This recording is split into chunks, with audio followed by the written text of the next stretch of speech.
Well, they were able to reach her before, weren't they? Like, didn't he say that like a week ago they were still able to reach her?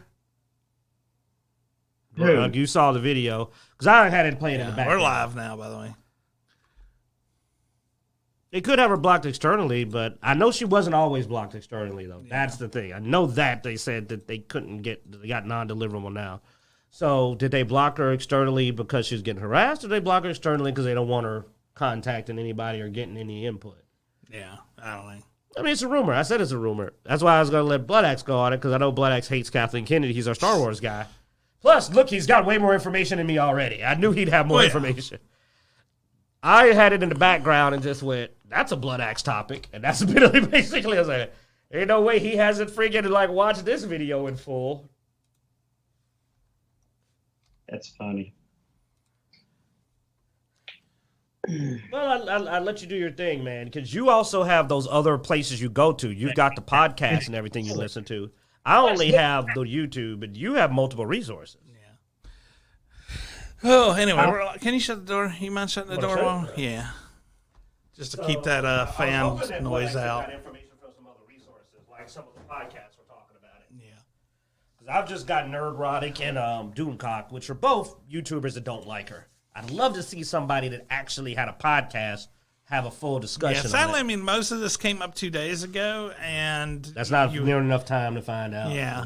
Well, I mean, it sort of is. I mean, I'm surprised not to get a no or something. If she was fired, you would think somebody would know for sure by now. I think Disney would want to put it out there a very specific way. I don't think they would just come out and go, "We fired Kathleen Kennedy." I don't know. It'd be a great time to do it with how Indiana Jones is going. No. Remember, it's still doing its box office. If they're doing it, it's going to be after July 4th. Okay.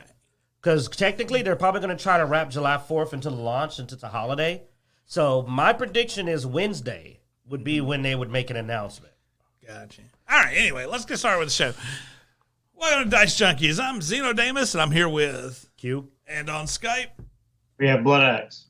Awesome. Let's get started. We ain't got a lot today, man. We are we're bottom feeding today. I mean, yeah, I think I'm like 70% of the topics, and they're not even good.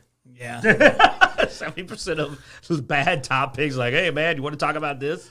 Well, in our defense, let's throw this out there. We're in a waiting period right now. Like, we're in between. We're after Diablo. Yeah. Everybody's waiting for the summer game releases.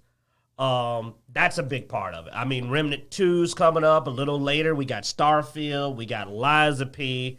We've got Season 1 of Diablo, but they're not going to announce the date until later this week. So you caught us in the waiting period. Yeah, the anime season has come to an end, but the new anime season hasn't started yet. We can talk a little bit about the ones we like. There was a couple that were pretty good. We can. Yeah, we'll pop that out. We'll do a little anime section. We don't have anything. But comic books are just floundering. Flash, we already covered the Flash did bad. Nobody's expecting, what's the other DC movie? Blue Beetle is expected to run into trouble because Blue Beetle, I think, is pre-reboot. I think it's still going to be set before the reboot that the Flashpoint is going to start. So that's bad for it because Flashpoint is causing DC hero fatigue because it did poorly, which unfortunately is going to affect Blue Beetle. And I like Blue Beetle. I'm one of those people that really liked the cartoon, the character in the cartoon. He was great in the Injustice games. And I started to like this character. I started to go like, okay, I want to learn a little bit more about Hermia. He's a pretty cool character. I think his movie is going to fall off because DC's just really not doing well. I mean, they announced who they were going to have for their new Lois and Clark, their new Superman and Lois Lane. I don't even know who they are because nobody's covering it. Nobody cares. So, and then Marvel's, oh, God, well, there's still a legal court case going on. We're not going to comment on it because it's still in deliberation, but I will reiterate after what I've heard that you should always go innocent until proven guilty. Because now things are looking really, really bad for people that jumped on our boy and said Kang should go down. Oh, no, it's a lot of counter evidence, man. Oh. Like, they jumped way too fast on that. It looks like, allegedly. If there's a lot of counter evidence, though, to me, that feels like you allowed them to dig their own grave. Oh, no. Well, no, they tried to warn him ahead of time. I remember him going like, dude, we've got testimonies and video footage. Guess what? I've watched the video. They've got testimonies. They got video footage. He's the one that called the police. That's been confirmed. So it looks really bad. Body cam footage, conflict. It's rough. But I'm not going to jump on that until we see the counter because they still ain't dropped the case. So we don't know. Maybe they got some weird stuff on the other side. But try to let the legal procedure happen. That's a good idea before you jump too fast. You can have conjectures, but don't cancel and curse people out and tell them to go to hell. You know, and I know we had our opinions, but, you know, like I said, we stated opinions. How many times we say we don't know shit? Like, we don't know nothing. We'll tell you when we found something confirmed. The other point is that we can also talk about the TSR if you want to. The crazy. That's too much. Wait, is there new news? No, but I mean, it's also something that we still don't really know anything about. Like, it's old news, but it's also still so much silence, mysterious silence around. So basically, that's the thing. We're gonna have a lot. We're gonna obviously have like the Diablo season announcements next time. Yeah, that's gonna be up. But right now, main thing we got is a lot of juicy rumors. Bloodaxe should have some nice ranting and rumor monitoring for us, and then we're gonna talk some crap about PlayStation. And then tell you what animes you should have watched last season while like Bloodaxe takes a nap. I guess we'll jump on the TV and stuff news first. So let's talk about Indiana Jones and the Dial of Destiny. That is still a horrible name. I mean, if for no other reason for it to do bad in the box office, the Dial of Destiny is a it does not roll name. Off the tongue. Yes. And all right, I have opinions, but you know what? I have not seen the movie. Let me start off. I have not seen the movie. I don't think I would have enjoyed the movie. Everything I've seen about Mrs. Waller says I would have not enjoyed the movie, which is why I didn't see it. But we're going to talk about facts. So boom, we're actually going to talk about real stuff. $60 million 3-day opening is trash. That's what I'm going to open with. What you got? Now, that seems like really bad for Indiana Jones, Harrison Ford, and his outro for the role. What not $60 million? It's bad. There's no we think that's bad. That's a bad opening. There's no real, like, for Indiana Jones, for a large franchise that is notorious. And a big star. Yeah. Big star, Harrison Ford. Making lots of money. With Harrison Ford, big name, draws in a lot. Like, he's worth $60 million by himself. Yes. So is Phoebe Waller just a negative sum? Like, she had to, like, he's worth 60. Indiana Jones had to be worth about 20 or 30. So that means he's like minus 30. But I mean, once again, there's a couple issues just in movies in general. And this is something, regardless of whether or not a movie is good or bad or whatever, I will say marketing for movies has dropped. Now, I'm not saying the cost of marketing has dropped. I'm not saying that. I'm saying the effectiveness of marketing for a movie has dropped. The biggest marketing is word of mouth now. Because not everybody's watching TV. Look, dude, I've not seen an advertisement for Indiana Jones. Why? Because I don't watch TV. I pay for subscriptions so I don't have to watch ads. I block ads on other things using other software. I've never seen an ad for this. And that's why, when you have a pre-screening and all this stuff and it goes poorly, you're pretty much doomed at that point because you've lost your word of mouth. You've lost your biggest avenue stream. Man, well said, yeah. So, I don't know if the movie's good. I haven't seen it. But they failed at the beginning. It was production issues, accidents, expenses were bad. But also, like he said, the only thing you have to go on with the current generation, which ain't just us, this is going to be millennials and the later generations, is that nobody likes commercials. So you're going to have to sell your movie on trailers and word of mouth. Perfectly said. There's almost very little I can add other than Just to state, this movie had bad word of mouth. Everybody said there was mass reshoots, that the pre-screenings went terrible. Yeah. Phoebe Waller is a very unpopular actress with some demographics. Unfortunately, that demographics is people that like Indiana Jones. Again, I don't understand that. You know me. I'm not going to start my usual yelling rant, but it just amazes me when you pick a franchise that you know is filled with blood axes, and then you put on somebody that says, man, screw that mother blood axe, and then you think you're going to make money. It's that's not how that works. Pick a franchise that don't work. You want to know what? I know we say this, but I'm going to try to put a new spin on it. Aliens has been a female heroine-led franchise for so long that I can honestly say 100%, this is Q being 100% honest, I would not want to see a male lead in an Aliens movie. I've gotten too used to the female lead.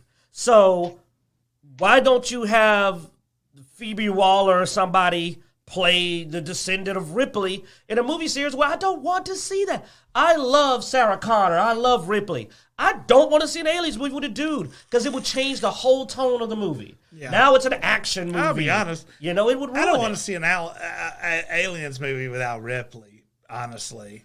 Just like I don't want to see an Indiana Jones movie without... Well, if they did a reboot, I would be willing to watch a reboot of Aliens with a good actress playing the new Ripley. Just make a whole new series, man. Come up with some other archaeologist-type themed movie. But it's iconic for Aliens to have the female protagonist. Yes. It's iconic. I would not want a male protagonist. I'm also an advocate of just letting a series die. You know? But I'm saying if you do a new series, I'd still want a female lead. It's just so iconic to the series. So, I'm trying to help y'all. I've said this before. Y'all think I'd be kidding. No, I want you to have your movies. I will watch your Aliens movie. And you could have, what's the stupid one played for Batwoman? Rose, whatever her name is. But Like you could have the most shaved side-headed chick you want. Because to me, it's the series for it. Why don't you try to succeed? Because what you're doing is now Phoebe Waller, I've heard terrible things said about her. I've said terrible things about her. But I've heard terrible things said about her too. And she probably doesn't deserve it. She probably doesn't really deserve it. But you put her in an Indiana Jones movie. You had her brag about how beautiful and intelligent she is. That's not the movie for that. Indiana Jones wasn't egotistical. He got his butt kicked at some problem. He did not. He was not a perfect hero. But he was a flirt and a. Oh yeah, but I mean, he also had his moments. Things didn't go his way. Oh no, because it was notoriously didn't go his way. Right. So it's like snakes was got to be motherfucking snakes. Yeah. So to have this super egotistical character in a series that's not about that got her very nastily criticized. Because you know what happens when you tell everybody how beautiful you are? People judge you. You know what happens when you tell everybody how smart you are? People judge you. That's why you don't do that. We don't call ourselves pretty. The second I go, man, I'm Evan Georges, in a serious way, people going to start slapping up Denzel and Michael B. Jordan up next to me, and I'm going to be looking like a toad. You know, that's what happens. And that's what people did to her. They started slapping actresses up next to her. That looked a lot better. And it's like, that's a bad call. I'm saying it's bad for her. From you're her business perspective. I feel like to a certain degree she got screwed. I think that's an improper way to go about it. I mean, but my thing is yes, I agree with you. You know, the franchise. Bad man. Yeah. And well, they already tried to pass on the hat to a dude once before and failed. Oh, they killed him. Sorry, spoilers. That even makes this whole thing worse, but I mean, I think after Crystal Skull sort of bombed, they should have just let the series die. Yes. You know? By the way, it was a pathetic death. It wasn't even on screen. He got killed in backstory. I don't care, man. I know. That's the problem. You don't care because that's what they created. You know, let's let Bloodaxe go. Yeah, Bloodaxe. Oh, y'all crack me up. So going back to the female-led franchises, and they did do female leads in both Prometheus and Covenant, with Naomi Rapace doing a really good job, and then you had Catherine Waterston in Covenant. I agree. So those were successful. Now, if they wanted to keep the Ripley story going, you two haven't played the Isolation Aliens games. There's been a couple alien games, or there's been alien games since on the Xbox, where you're playing Amanda Ripley, Ripley's daughter. Yeah, which she's out looking for her mother. She runs across aliens, and they could do something like that if they wanted to continue the Ripley storyline, but have a new actress playing Ripley. But it's kind of a different take on it, but still you can go back to the original, which is more of a horror suspense as opposed to the action film Aliens was. So you do have options. In regards to Indiana Jones, I said in the chat, there's only 3 Indiana Jones films. The Crystal Skull completely ruined everything for me.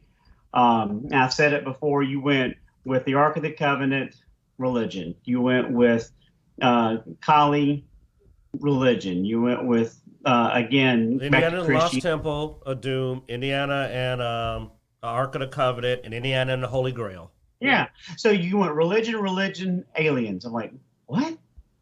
Now, if they had gone with the Incan or Mayan or Aztec religious aspects of it, that's fine, because they did that with the second film. They went away from Christianity into Hinduism. So doing that would have been fine, but going back to Zeno's point, the Dial of Destiny, I know nothing about what this film's about based on the title. Time travel. Raiders of the Lost Ark. Okay, we know they're going for the Ark of the Covenant. Temple of Doom, kind of unusual, but you get it. It's dealing with Kali Ma. And then you had the Last Crusade, which is dealing with the Holy Grail. And same thing with the Crystal Skull. We knew what it was about. This, I have no idea what it is. Time travel, okay, again, you're getting away from what made you successful early on, and you're doing something stupid. So I've checked out without even bother seeing a trailer because I'm not interested. Both the 4th film and the fact that the topic that you chose does not interest me. Now, if you had Indiana Jones in the City of Gold, where he's out there in the Amazon looking for City of Gold, okay, now I'm interested. Ooh, Atlantis. I'd love it if he tried to find Atlantis. Do something that pop culture finds fascinating, but the Dial of Destiny, okay, what's this? Oh, it's time travel. Okay, so you're being stupid. Got it. And I check out because it's not interesting to me. Now, if it comes on Disney Plus, I might check it out, but then again, I'd have to resubscribe at that point. But for me, no, it's not something I'm interested in, and I've been a huge Indiana Jones fan since Raiders of the Lost Ark. I saw it twice in the theater. It's a phenomenal film. But this, no, I have zero interest in watching this at all. Now, man, our boy Bloodaxe, you two are making me look bad with your brilliant points. The way you described it, and then, dude, Bloodaxe, mad points to you. Alien Isolation would make a good movie. Ooh, that would make a good movie. The way it does the existential dread, it goes back to brass roots of the original Alien movie with the one alien, and it's well done. And I would love to see that. And what I love about it is that there's no way you could really even pull the things that make us hate these movies, because the very subject matter of the movie, yeah, she's the lone survivor. She's the competent one. It's what happened. She's Ripley's daughter. I expect her to be the survivor. I expect her to have inherited that badass.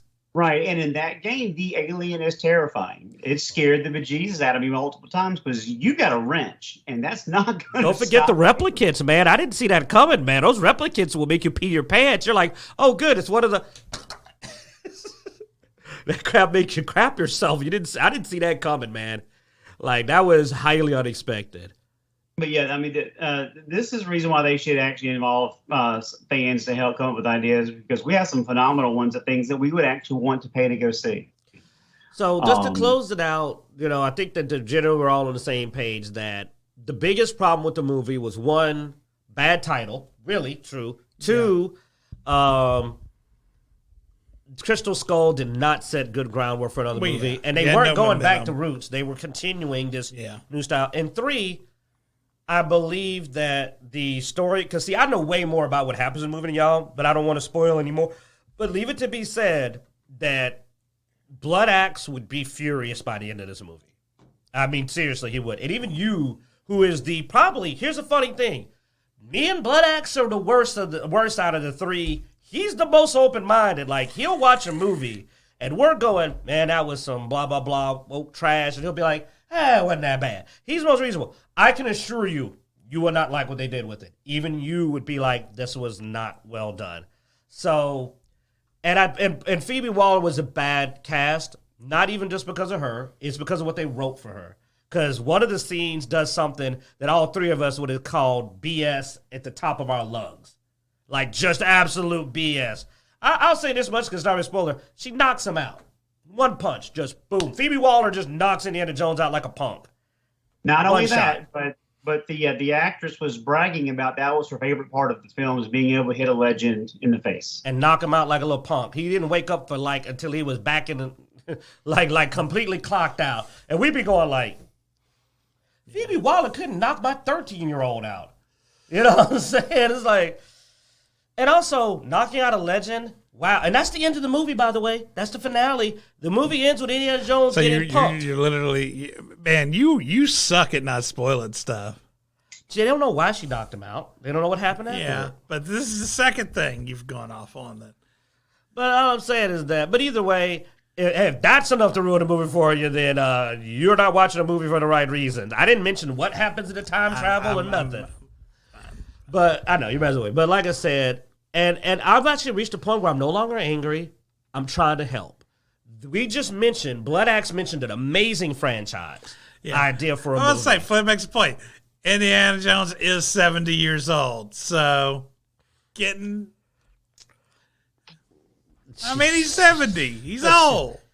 Indiana Jones and the Palette of Ensure or something. I mean, yeah, I get it. That doesn't mean he can be knocked out by somebody small as Phoebe Waller, man. I still think he can. I think Harrison Ford can kick Phoebe Waller's ass. There you go. That's my opinion, based on science. But anyway. So in the chat, Michael O'Brien said that he hasn't seen it, but two of his friends did, and the reviews were pretty poor.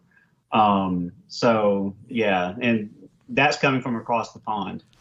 Again, I actually am not angry about the movie. I mean, it's sad it didn't do well because Harrison Ford says he's done, and I would have liked to see the character go out a little better. But I want to see some better franchises. If this is what you're going to do and you're not going to stop, then I want to see Samus Aran. I want to see a Samus Aran movie, Metroid. I'd like to see another Aliens movie. These are movies where I expect Girl Boss.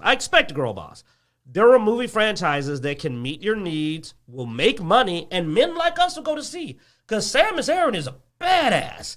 I'm expecting her to be kicking butt, taking names, and not need no man. That's because that's her. You know, same thing. Alien Isolation, the dudes die. The dudes die in Alien movies. I'm there opening night for a Metroid film. Absolutely. Yeah. And Aliens. I'd love to see another Aliens movie, and I expect it. So it's like, why don't you try to actually go for the franchise where you'll make money, you'll get what you want to do out, you'll get all the money from both sides, you know?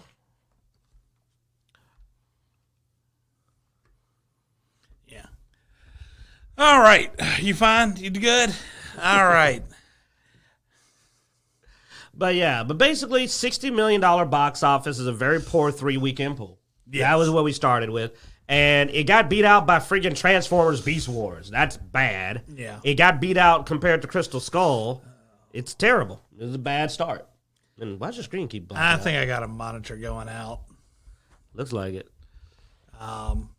It's been acting funny for a while. Normally I can turn it off and turn it back on, but if I do that, it's going to screw up our whole recording because it's going to flip over to just being one monitor. So I don't know how to fix it mid-show, so we're just going to have to try to deal. I'm curious if I okay. So even though the monitor's not showing, I can see it over here.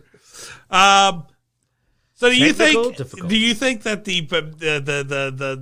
the bad weekend of Indiana Jones and stuff is why these new rumors of Kathleen Kennedy getting gone has come up. I mean, this woman is so notorious for being fired on the internet. I mean, this is probably the 100th time they've tried to fire her quite a few times. The rumors have come that she's been fired, and most of it I think is all wishful thinking, but it has appeared again. So, what do you think, Bloodaxe? Any cred this time? Well, it depends on who you follow, and because nobody knows for sure, it's all speculation. So, spoilers, nothing official. But there's several channels that I follow, podcasts I listen to, and several of them have mentioned that her contract was basically to keep her on through the end of this project, which is the Dial of Destiny.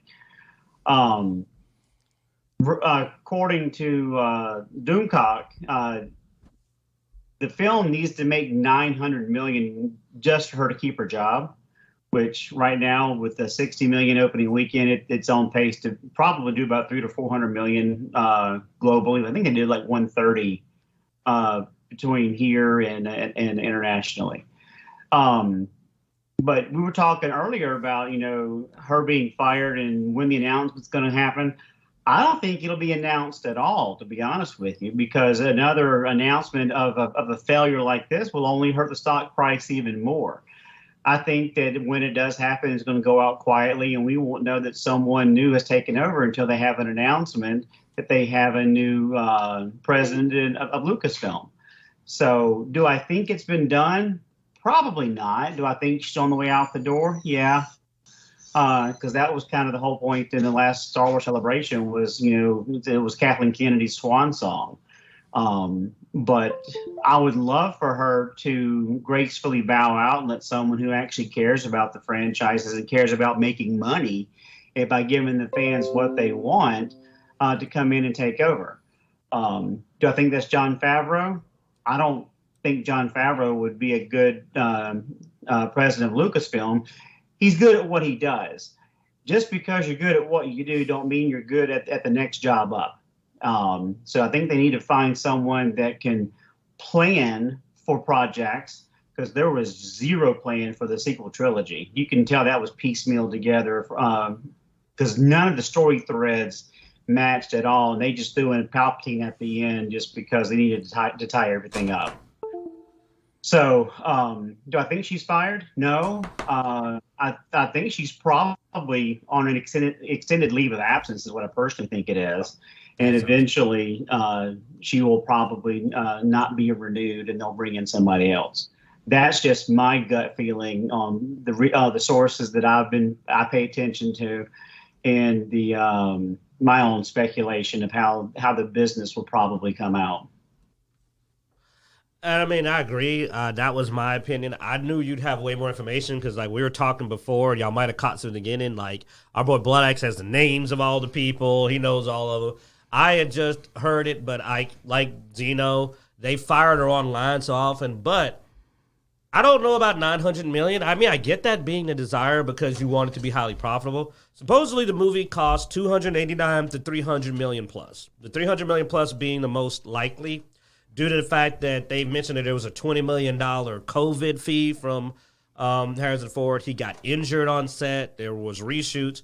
So $300 million sounds about right. And normally you have to double your expense to break even when you add in advertisement and stuff.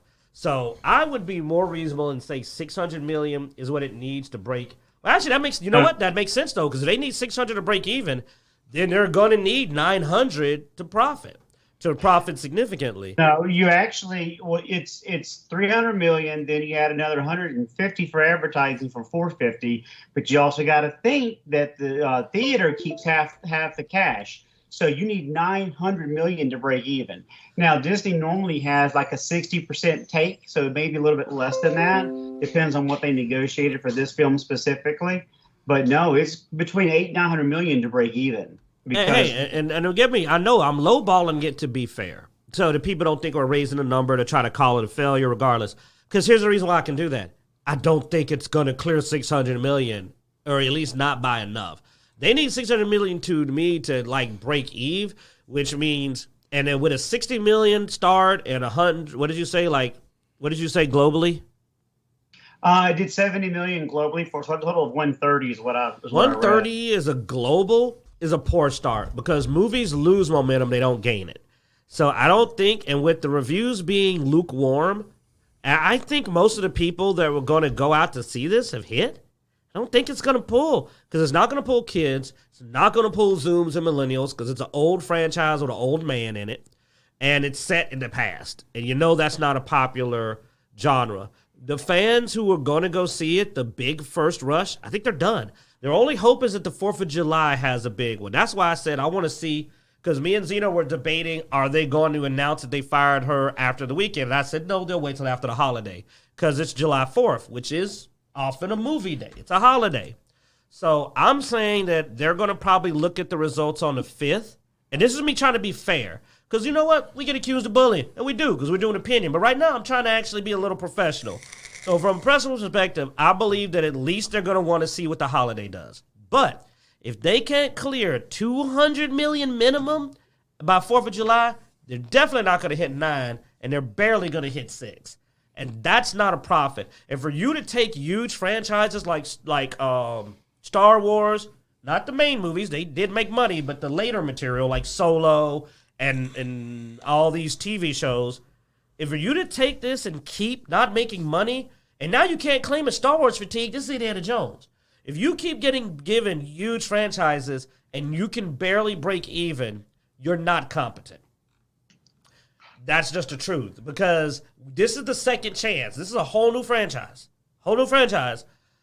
Big franchise. Lots of old people go out to see it. If you can't pull a profit, I'm not saying a lot, just a profit, you're not doing well. So, and this is a nicer Q today. I'm trying to be realistic with this. Mm-hmm. You know, this is getting silly. They're not making money. Yeah. Speaking of not making money. Oh, yeah, I feel bad for them because at least it isn't for the reason we normally hate games. I mean, this ain't Saints Row. This isn't Forspoken. Yeah. This is sad. The creators of the Lord of the Rings Golem studio, Daedalic, reportedly lays off 25 employees, exiting game development. And they're not a big company, I think, so 25 might be a lot. I mean, it says exiting game development, so that might be their whole... 26 people were employed. Yeah. The one guy left was the one that fired everybody? Yeah. I'm going to try to find out. Keep going. Anyway, the company, it announced Golem back in 2019. Eventually came out, and of course... it was horrible. It got slammed so much, and apparently, they said, "Oh, well, we're gonna get in there. We're gonna fix this." So maybe they saved enough developers to fix it on their way out because they kept promising to fix. No, that's it. That's not. Did they have 25 people? They fire a few people twice. I'm sorry, but it's not a big company. It says Daedalic said 25 employees out of a team of more than 90 would lose their job as a result of the company's shift in focus. That's still more than a quarter of the staff. Yeah. Ooh. That is more than 25% of the current staff. Ow. That and I want you to know this. I'm laughing because I'm just shocked by the percentage. But no, this is sad because, again... it's not sad, dude. They came out with a crap game. You come out with a crap game, you can't expect to support your company. But at least they didn't seem to do it on purpose compared to, like, Forspoken and Saints Row. Just because... Dude, all right. If I come out with a crap car and it kills a bunch of people because it's not safe, am I innocent because I didn't mean to come out with a crap car? You're less guilty than the person who said, I ain't putting no dang airbags in my car. Screw you, you commie bastard or something. You're not innocent just because you didn't mean... I didn't mean to make a crap game. Oh, man. I know, but it's sad. sad. I mean, just look at Golem. Look how sad Golem looks. He looks so sad. He looks like the company, like, we was trying so hard. My precious wasn't precious after all. It feels, I know, but I don't have the outrage that I normally would have. Now, do they deserve it for making a bad game? I wish they'd have made 2 at least. That's the other thing, too, is normally I would want a company to get at least another shot. Dude, you know how many of these pop-up software companies only make one game? There's been so many just, oh, look, it's another game developer. They make one game and then they're done. Yeah. You know, you have all these small studios. Half the time, they make one game. Then they sell the studio to Microsoft or Sony. And then they, you know. Okay, you're right, all right? Because I've watched an hour of gameplay of this, man. It's bad. The game sucks. It's terrible. It's Slave Simulator. It's an awful game. I don't know what they were thinking. Okay, I was trying to be nice. I said I'd be a nice to Q, but you just won't let me. Well, the game is horrible. It's a horrible game. There's points where you don't need to be nice. The game sucked. People lost their job, though. I know, and that sucks. But it what happens. if the 25 people weren't even game devs? What if that was a guy that got I coffee? guarantee you, the 25 people they decided to fire probably didn't make a single decision in the development of this game. Yeah, they didn't go for the QA team, which is who should have got hit. They probably didn't have a QA team, obviously. All right, to understand what's happening, QA. That's why. The reason this is happening this way is QA, and he's like having Vietnam PTSD flashbacks. He's over there like, they didn't quality check. Oh. It got real for you for a minute, didn't it? That's what that is. You're anyway, I mean, dude. I won't say any more than that, but like I said, I understand. I've never been in that part of the field, so that's why I'm like, yeah, they did not have QA because this was bad. This was pretty bad. I've watched so much playthrough, and this is what rough. happens when you have dev QA. Don't say too much. What do you think, Bloodaxe? I mean, they're gone. 27% roughly of the staff let go, and they've given up on game development. Which is kind of sad.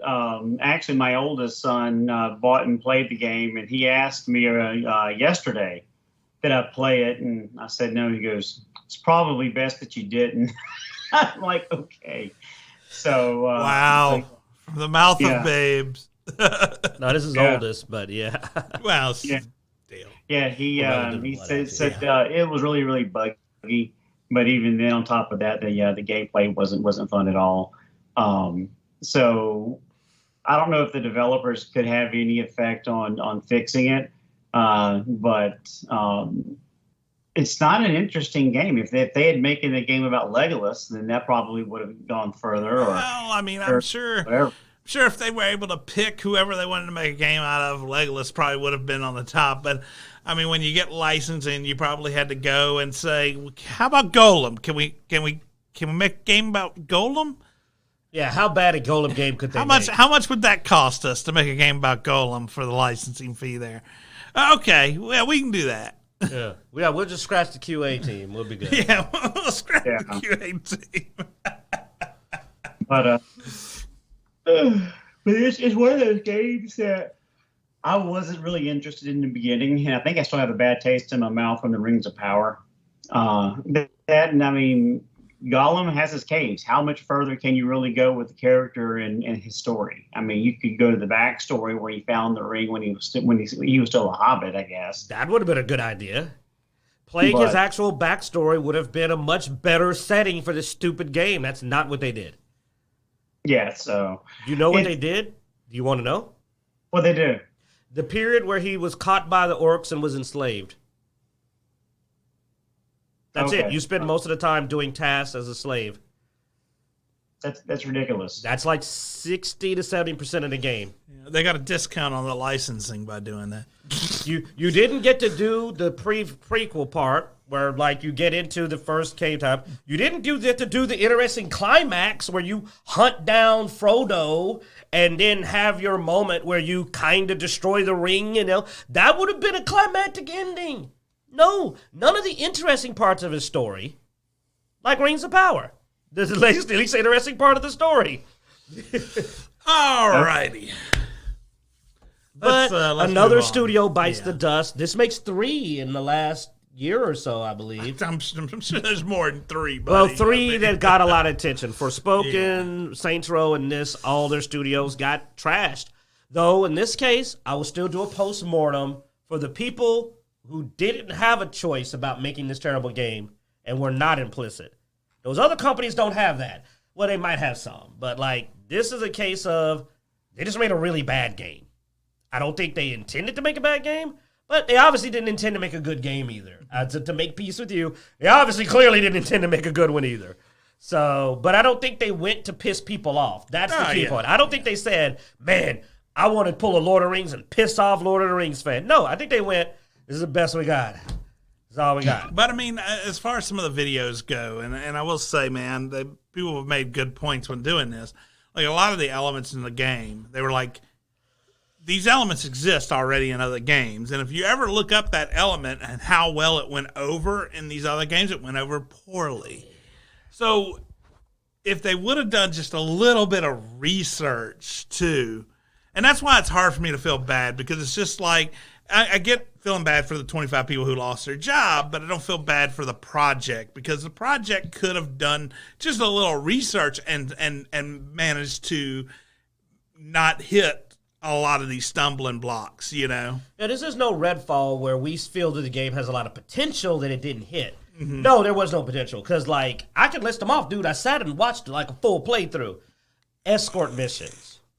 Following a character while they monologue and you can't skip the dialogue. Mm-hmm. Really poorly implemented stealth in a game that ain't about stealth. Platforming with bad platforming detection. Lack of good save points. No combat. No boss fight.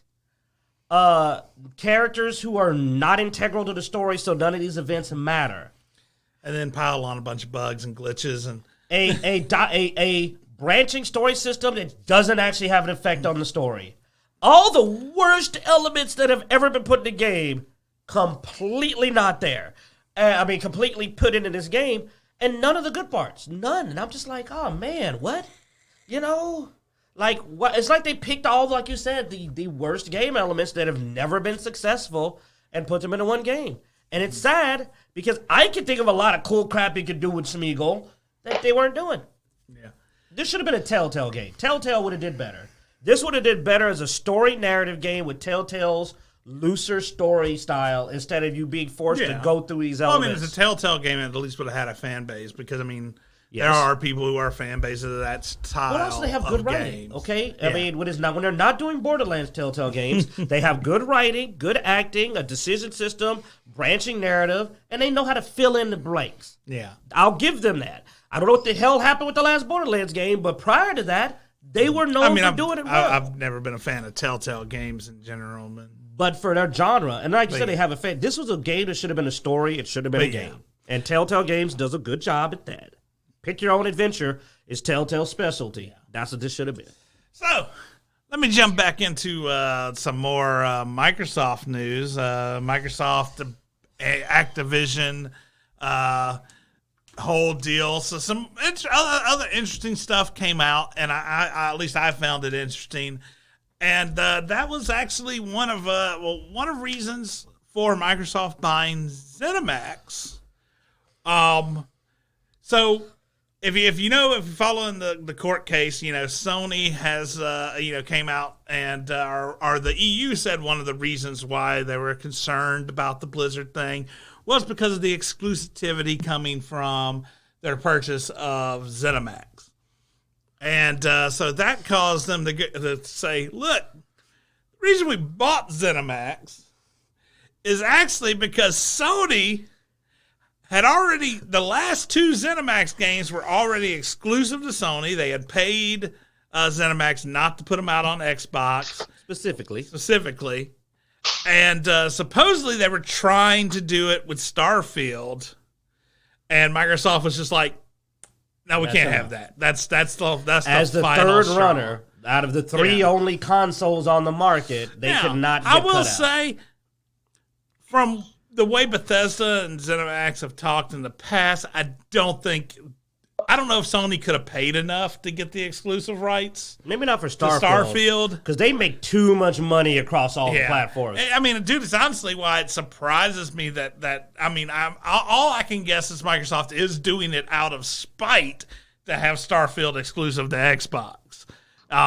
Because financially it doesn't make sense. I know, they'd make a huge amount of money if it came out on PlayStation. I mean, if I had anything, as much as I'm a Microsoft camper, I'm in their camp, I will say that I would actually prefer that it was exclusive because as much as I like Microsoft, I'm at heart, as are my boys here, we are gamers. Yeah. I don't want anyone to not get to play a game. That's why I hate Sony. My hatred of Sony is their ego and that they make people not able to play games. I don't like Microsoft picking something like Starfield and God forbid, they better not do it Elder Scrolls because that's wrong. Yeah. Elder Scrolls has been such a big part of people's lives, and they're so rare. You only get to play 4 of them in your life before you die of old age. Sounds damn slow they come out. I don't want anybody to not get to play these games. I talk a lot of crap about Sony, but I want them to have the games.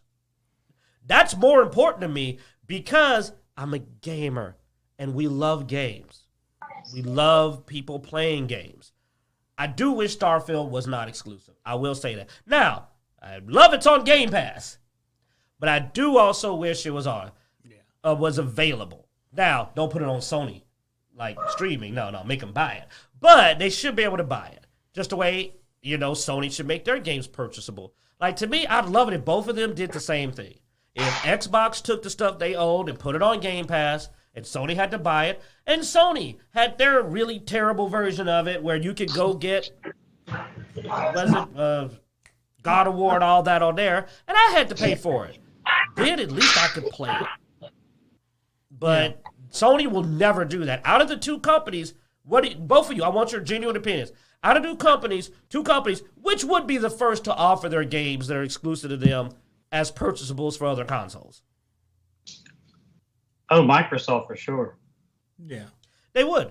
And this has been proven by Sony over and over and over.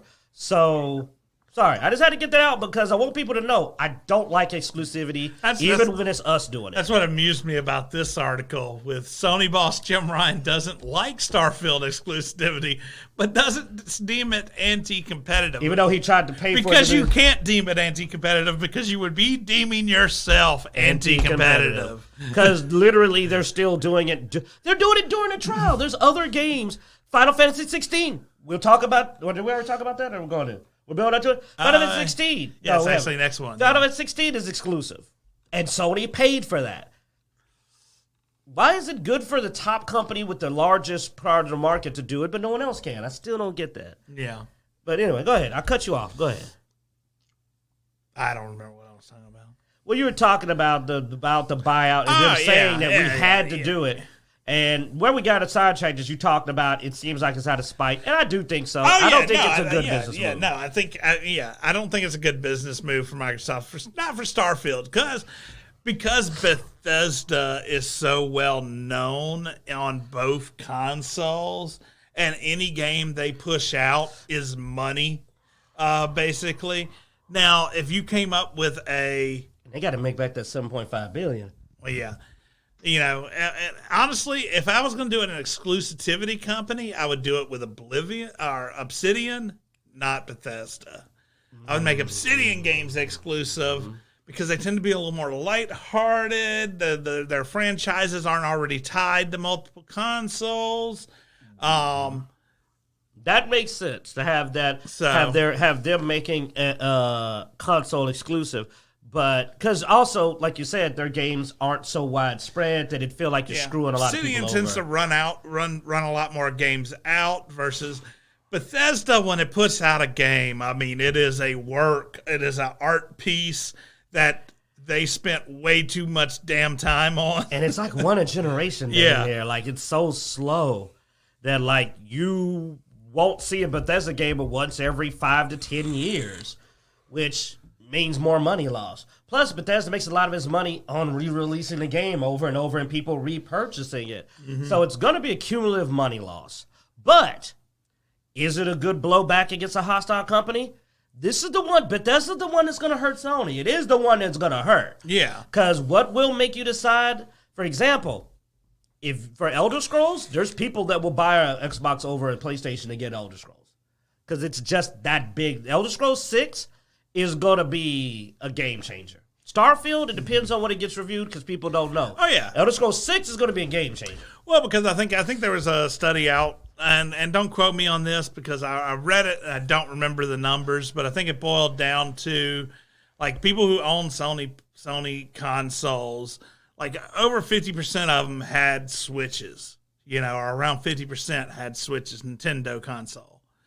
But only around 10% or less had Xboxes as well. So, I mean, yeah, it's not common to have both an Xbox and a PlayStation, Nintendo's in this unique market where it is the second console normally. It's got the price range down. It's got the exclusivity down to a Well, T. it's even a different market almost you have a lot of these games on Switch, but people don't buy a Switch to play Skyrim. People don't buy a Switch to they buy a Switch Mario to play Odyssey, Mario, Mario Metroid, Mario Party, Metroid, yeah. Zelda. That's what you buy it for. And those franchises are so big within their genre that people will buy a Switch just to play. Heck, I've been tempted to buy it to play friggin' Tears of the Kingdom. I've been like, I probably can afford a Switch. Dude, my original reason I bought a Switch to play was to play Zelda. Breath of the Wild. Breath of the Wild. And our boy Bloodaxe owns one because he ain't never going to miss a Metroid. So between that, Smash and Mario Kart, I mean, those are things that we can play as a family and have a blast over and over and over again. Yeah. Well, and that's my second main. That's my main use of the Switch now. Is just Smash Brothers. I mean, Smash.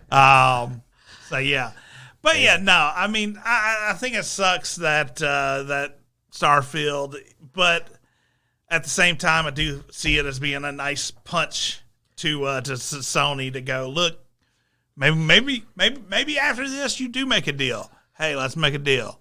We'll keep our games open. I think Microsoft will be open to that deal. Yeah. Look, even with this purchase they're trying to get now, they said, look, we'll sign a contract if you want us to. They tried to Common Core. We'll promise you're going to do that. They said, okay. Because Microsoft is like, look, we're not the ones that are hostile. Well, it's also because Call of Duty not being across platforms is literally the stupidest thing you could possibly do. Call of Duty is a multiplayer game. Because that is a thing. Starfield is a single player. Yeah. But it's a multiplayer game. It's common in esports. And if you're going to do esports, you need to be open. You have to. They do not like esports in exclusive games because of the unfair. Yeah, that creates a problem for people that don't own the console. But also, Call of Duty is a big game where people play, it's cross-platform. It's always cross-platform.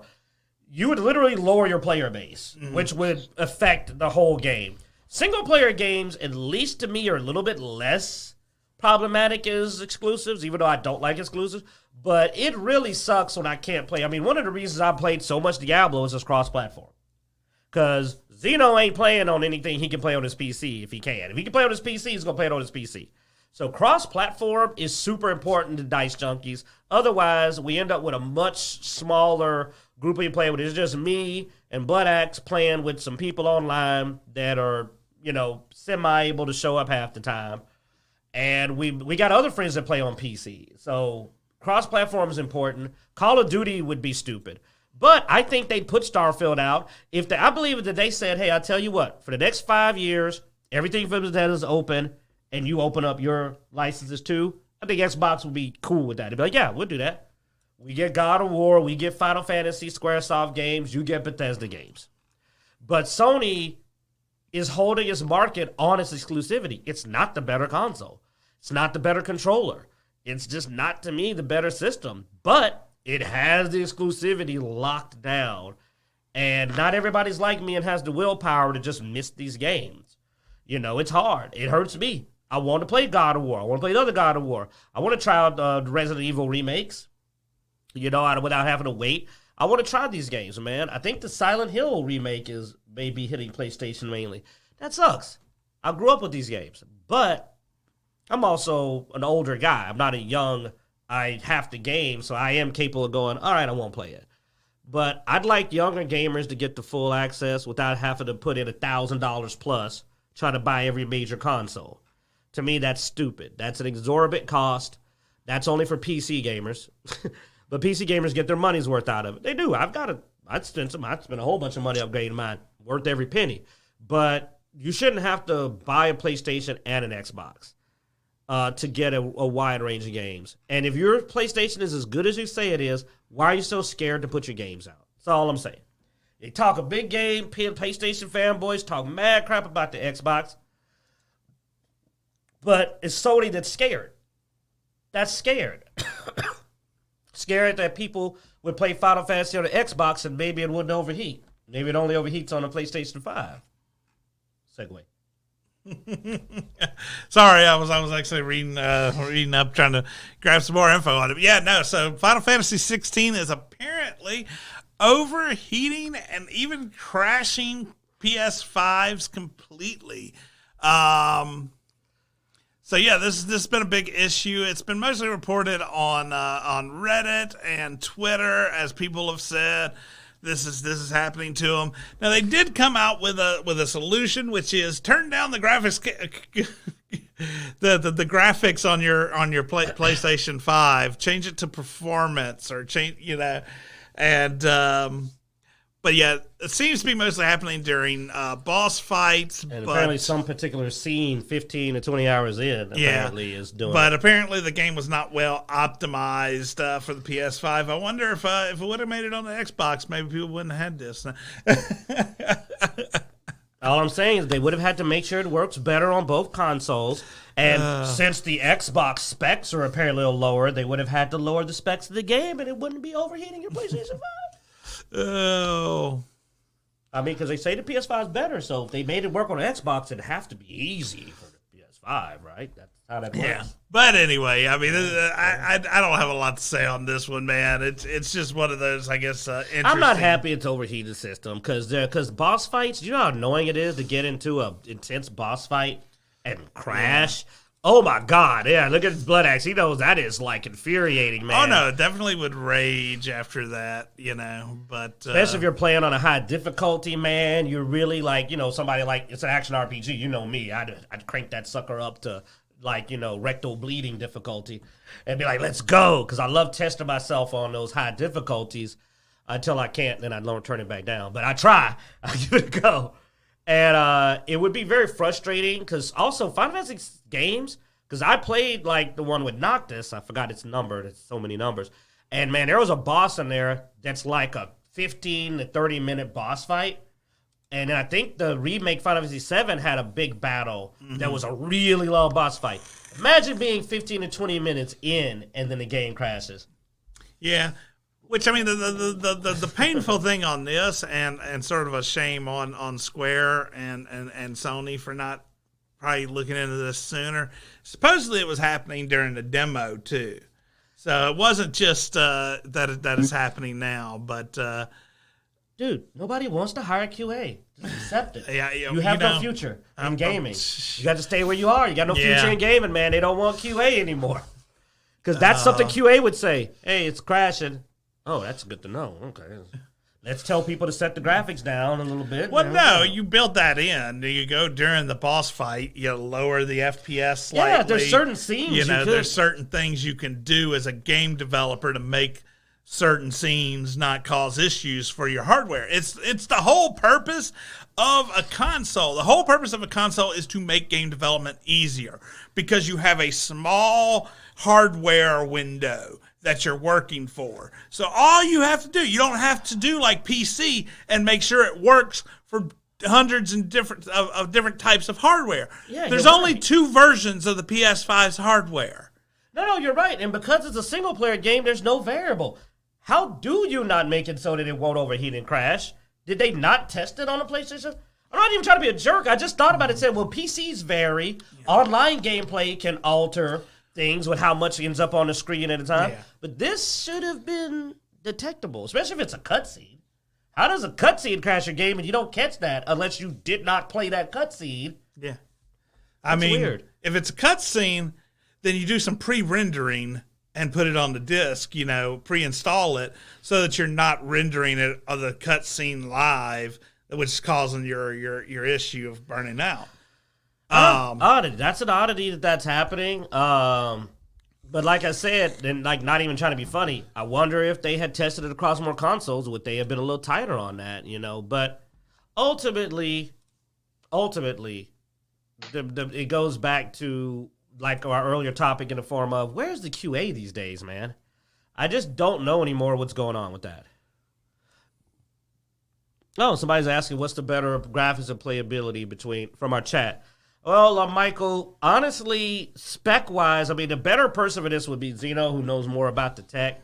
From what I understand, genuinely, the specs are supposedly higher to PlayStation, but it's also unnoticeable by most people. It's not to a degree that anybody who isn't really optimized, and it's not going to impress a PC player at all. So it ain't a big enough difference to me to matter.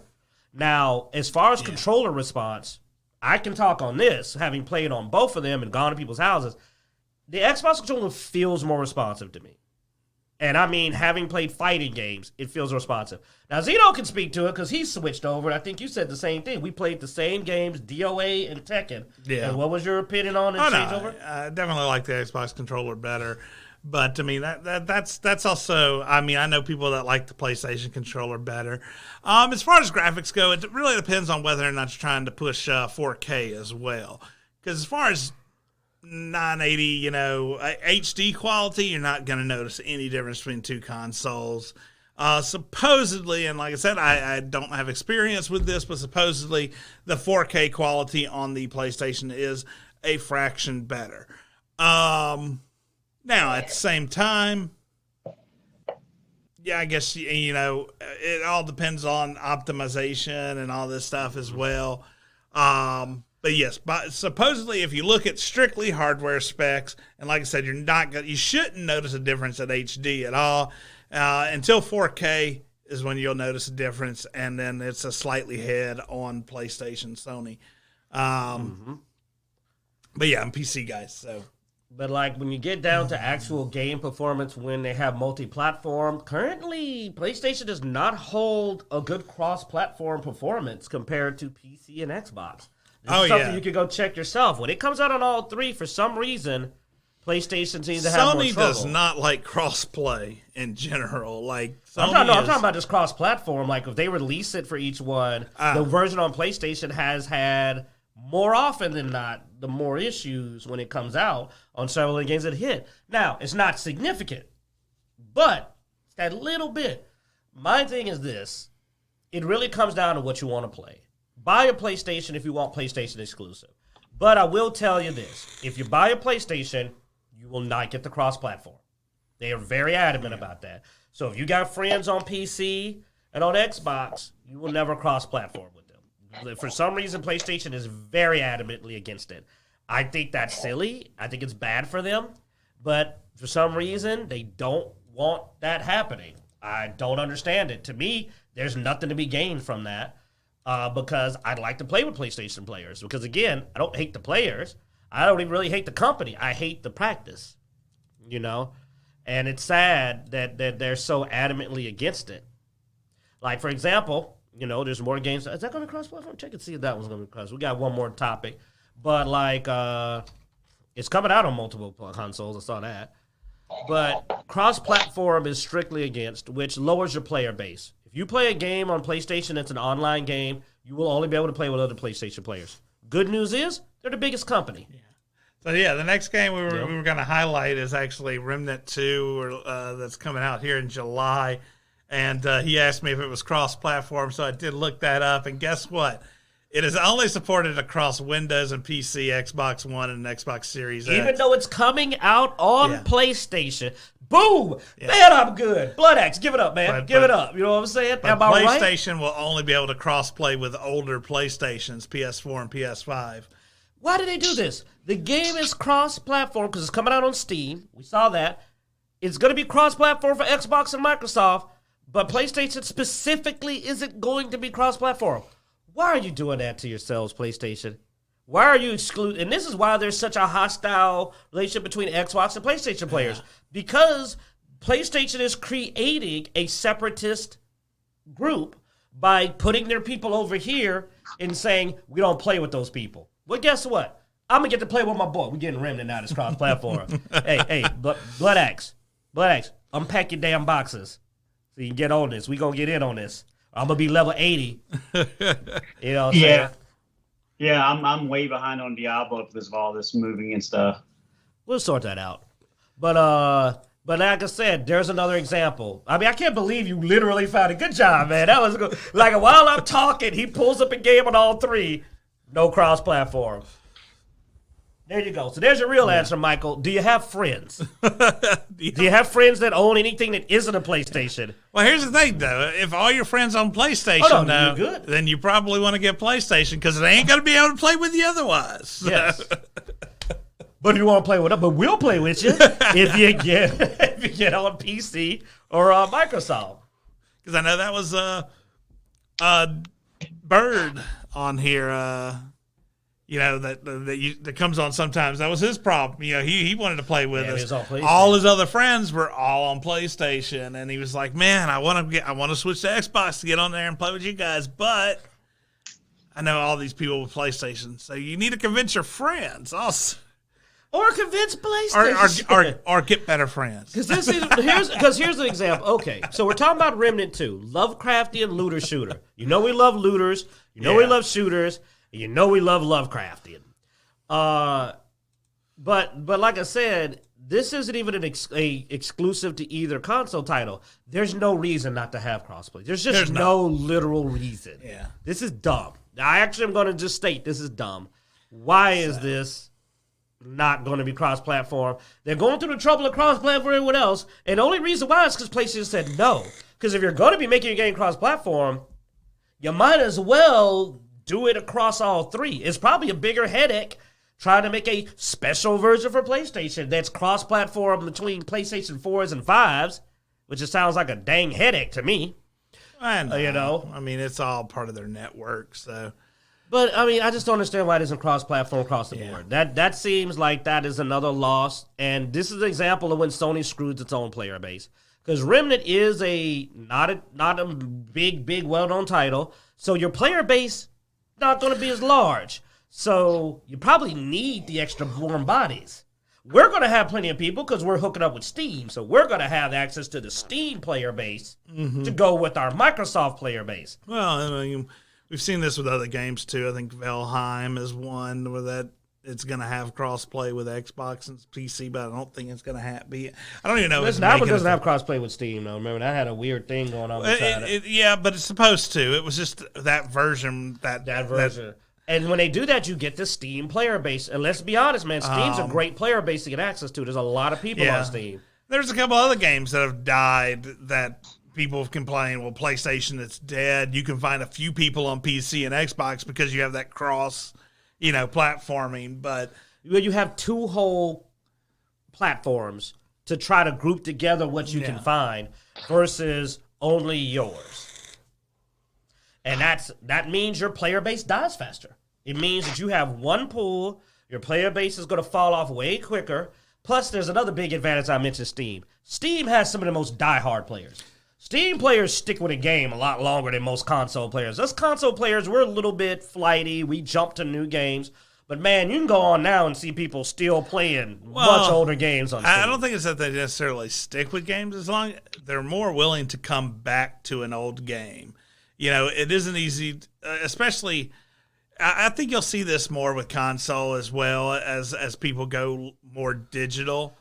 But with how many times have you sat on your and you pick up your controller and you go to play a game and you're like, maybe I should play oh, that disc is way over there. Or I don't have it loaded Or I up. don't have it, yeah. But that Steam library. But that Steam, the Steam library is right there. Yeah. You know? Well, now that I think about it, all the older games I play them on Steam. Even the ones I have on both my console and Steam, I'm playing Fallout 4. I've been considering cranking up Skyrim. Mm-hmm. So Steam just seems to have people willing to jump back onto a game longer. Well, the games get brought to the forefront, too, because you'll see a game, you're not interested in the game at that time, but then Steam will do a summer sale, and bam, right dead center of the screen, you have this game, 50% off, and you're like, oh, I'll give it a try for that. Plus, it has the updated reviews, so you can see if people are playing it. Because honestly, another thing that does that is being able to look and see people are playing something, which you can't really do for Xbox until you jump on. Yeah. Like, we went and bought that Back for Blood content, then I went and looked, and sorry, Bloodaxe, apparently it's barely being played anymore. Now, if that had been Steam, we'd have been able to check that out. That had been a Steam game, and we'd done it on Steam, we'd have been able to look and go, oh, nobody's playing it. Now, we only paid like $8, so, I spend more than that on my wings. I mean, you can go to Steam and see that the current, even the most recent reviews are still mixed, and there's not that many of them. Yeah, apparently the Xbox console player base has fallen off. This game is now left for dead. That's what I was seeing, is that the game's dropping off for people to play it. I mean, I still can reload it up, but since we haven't been able to catch up with Rose, I'm like, we don't have anybody. You got to play Back for Blood with people.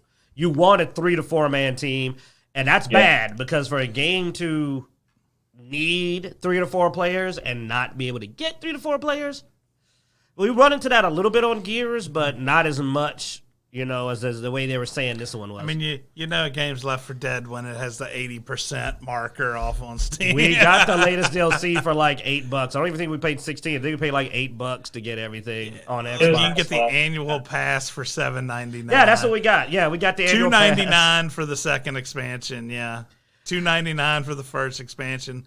$2.99 for the third expansion. Yeah, so we paid like $8 to get the annual pass, but it seems like unless we can put together our own team, we're going to be playing by ourselves, and we can jump on Diablo instead. Play something that's still got some life in it. But yeah, anyway, though, just to close it out, though, like I said, that's the game we're eyeballing. That's probably going to be the filler game until Starfield comes out, because another thing about Remnant is that they're only charging, I think, $40, $50. They're not doing this $70, $80, which I like. It's procedural. It does the randomizing the runs, which keeps it a bit flavorful. There's the bosses change. The format of the map changes a bit. So the runs aren't repetitive. You know what I'm saying? And I like that. I like the runs not being repetitive. It is showing it is $49.99. So $49.99, $50, good price. I played Remnant 1 with the Bloodaxe. It wasn't bad, and it was pretty cheap at the time we got it. So not too expensive. But the main thing is that this one, they said they got it really pumped up. You know me, I love builds. Xeno, he loves shooters. And we love putting our optimal builds together. Bloodaxe loves running with us. I think it'll be a fun little game, so I'm optimistic for it. And I'm willing to try a game for $50. But when it gets $79.99, I'm not spending that on a game I'm not sure about anymore. I'm tired of losing money. I'm tired of spending $79.99 and getting a trash fire. Right, Bloodaxe? Yeah, Wonderland's really kind of soured me on pre-ordering those AAA games, yeah. That's why I said $50 is I can live with, but $80, $79.99, they can kiss my butt. I'll only do that for like Starfield. But you want to know why I'll be willing to do that for Starfield? Because even if Bethesda won't fix it, the community will. Yeah. Also, wait, I'm not spending that. Oh yeah, there's also that. I'm not. Well, no, I might buy it so I can mod it, but I'm gonna try it out on Game Pass first. If I like it, I'm gonna give them the money because support games. You're like, I'm gonna buy it on PC. Once I've decided that I'll probably play it on PC Game Pass for a while, then I'll probably buy it so I can hit up Nexus and fix it. I feel you, Flam. By the way, summer sale always makes me sweat too. I've bought so many. Look, I have 353 games in my library. I've probably played 30 of them. Ooh, you got BioShock Remastered. Can you send that to me if you don't want to play it? Can you gift that? I'll play BioShock Remastered. Ooh, I bet there's some. I've been playing the remastered Bioshock. It's a lot of fun. Dude, Bioshock was a good game. It's replayable, definitely replayable, especially remastered. Well, I mean, I'm the the same cool thing way. about Steam, I didn't have to pay for Bioshock Remastered. I owned the Bioshock on Steam, and when they remastered it, they just gave it to me for free. Steam, baby, it's the place. And I mean, that's the thing. I have a bunch of games that I've never even loaded. I'm not as bad as you. I don't have like 100 games in my library, but I've got at least 20 games that literally I got for like $4 or $5 and I didn't play, but they're in the library. And you know what's funny? I may go back and play them though, because you do that on Steam. You go back, you grab a game, you run through it again. But but like I said, Remnant 2. That's my finale. Is Remnant 2. You need to go back and do Fallout New Vegas because it really was good after they fixed total it. hours on there, man. 0 hours on. I thought you said you played Fallout 4. Look at the total hours, you fool. Oh, I was looking at the 367 hours. Yeah, so don't say you can't beat mine. You Oh, wanna see mine? nah. All right, guys, let's wrap this up. Thanks for watching, guys. Make sure to check us out at Dicejunkies.com. We find links everywhere. We're online, Twitter, Twitch, Instagram, Facebook, all that good stuff. And be sure to like, subscribe, and hit that notification bell on our YouTube channel. Thanks for watching us every week.